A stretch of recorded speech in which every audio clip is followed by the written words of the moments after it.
BS6 है।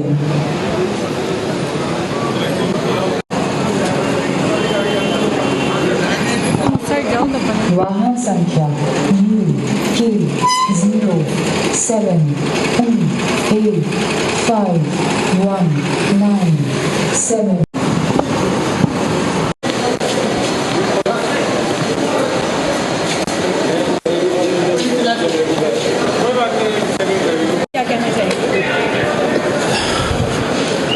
मैंने बहुत पहले भी ISBTs के विज़िट किए थे और उस वक्त देखा था कि ISBT की जो कंडीशन है बहुत ख़राब हुआ करती थी, बड़ी गंदगी होती थी, जगह जगह पर दुकानें टूटी हुई होती थी। उनको कहा था इम्प्रूव करने के लिए। मुझे आज बड़ी खुशी है कि उसमें बहुत इम्प्रूवमेंट हुआ है। ISBTs जो हैं बहुत क्लीन दिखने लगे हैं, जो एक एटमॉस्फेयर क्लीन हमको अपने पैसेंजर्स को देना चाहिए।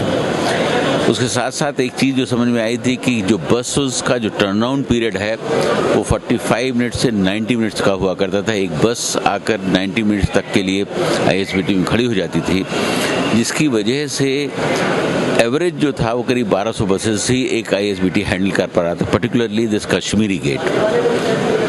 उसको कम किया और कहा कि नहीं ये ज़्यादा है, और आज जो हम लोगों ने 20 मिनट्स प्लस 5 मिनट्स का जो ग्रेस के साथ और सभी के रेट्स इक्वल किए, चाहे वो सरकारी बस हो या प्राइवेट बस हो, उसका ये फ़र्क पड़ा कि आज हमारा जो एवरेज है वो 2000 बसेस प्लस हो गया है, जिसकी वजह से ISBT की इनकम भी बढ़ी है और उसके साथ साथ अब हमारा जो टर्नअराउंड पीरियड है वो भी बहुत कम हो गया है।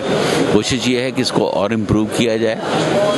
आज जो मैंने यहाँ पर देखा है बहुत अच्छा काम हुआ है यहाँ पर, और थोड़ी सी बहुत जो चीज़ें हैं उसको इंस्ट्रक्शंस दिए हैं ठीक करने के लिए, वो भी ठीक हो जाएंगे।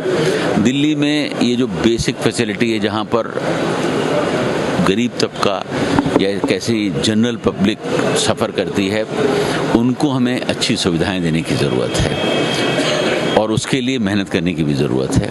तो उसके लिए मैं काम कर रहा हूँ और मुझे यकीन है कि इसमें और इम्प्रूवमेंट आएगा। जो छोटा मोटा रह गया, मैं कह सकता हूँ कि 95% जो है इम्प्रूवमेंट है पहले के विजिट से, और आज तक 4-5% जो है वो भी ठीक कर लिया जाएगा। और सफाई देखकर मुझे बड़ी खुशी हो रही है। जो मैं पहले आया था तो वो इतना गंदा था कि यहाँ पर खड़ा होना मुश्किल था।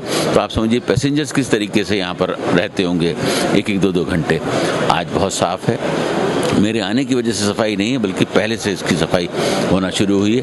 ये इम्प्रूवमेंट्स हम करते रहेंगे और जो मैंने वादा किया है कि दिल्ली की जनता को बेस्ट सर्विसेज प्रोवाइड करने की कोशिश की जा रही है, उसको करेंगे। समयावधि के अनुसार एक आखिरी सवाल लूँगी। समयावधि तो है ही है, क्या इसके बाद बसों की संख्या के अंदर भी कोई बढ़ोतरी की गई और कितनी संख्या की? वही मैंने आपसे कहा ना कि पहले जो एवरेज था 1200 बसेस का पर डे का था, और आज करीब हम 2000 तक पहुँच गए हैं। 800 बसों का इजाफा हुआ है। पहले जो प्राइवेट बसेस थी बहुत कम आया करती थी, उसका रेट था 1100 रुपये, जबकि सरकारी बसेस का रेट करीब 500 रुपये हुआ करता था। उसको इक्वल कर दिया गया है, तो उसकी वजह से बहुत फ़र्क पड़ा है। और जब टर्न अराउंड आपका बढ़ गया है, इनकम भी बढ़ गई है, तो विन विन सिचुएशन है। Thank you sir. क्या आज मामला रहा? दिल्ली के उपराज्यपाल विनय कुमार सक्सेना खुद आते हैं, विजिट करते हैं, क्या कहना चाहेंगे? हाँ, नहीं, उन्होंने अब पहले भी विजिट करा था, ये उसकी फॉलोअप विजिट थी।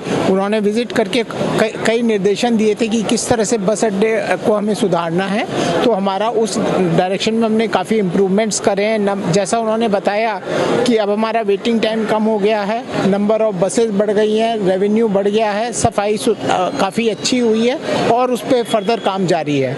उसके संग ही उन्होंने कमांड कंट्रोल सेंटर भी विजिट करा, जहाँ पे कि हम बसों का लाइव ट्रैकिंग कर रहे हैं। स्पेशली जो अलर्ट वगैरह आते हैं, पैनिक बटन, जो वीमेन सेफ्टी से रिलेटेड इशू है, उसको भी उन्होंने मुआयना करा और वो NIC के थ्रू हम सिस्टम कर रहे हैं। उसमें काफ़ी कुछ हमने सिस्टम स्टेबलाइज हो गया है और उसमें कुछ जो भी हमें इम्प्रूवमेंट करने वो हम विद इन नेक्स्ट 1-1.5 महीने में हम वो भी कर लेंगे। So by end of the year हम होप करते हैं कि हमें अच्छा एक सेटअप बना लेंगे। सर, आपके नाम के साथ में आपका डिजिग्नेशन भी बता दीजिए। मैं Prashant Goyal, additional chief secretary transport cum commissioner transport. समय देने के लिए बहुत धन्यवाद। दिल्ली से दैनिक भास्कर के लिए अफशा खान।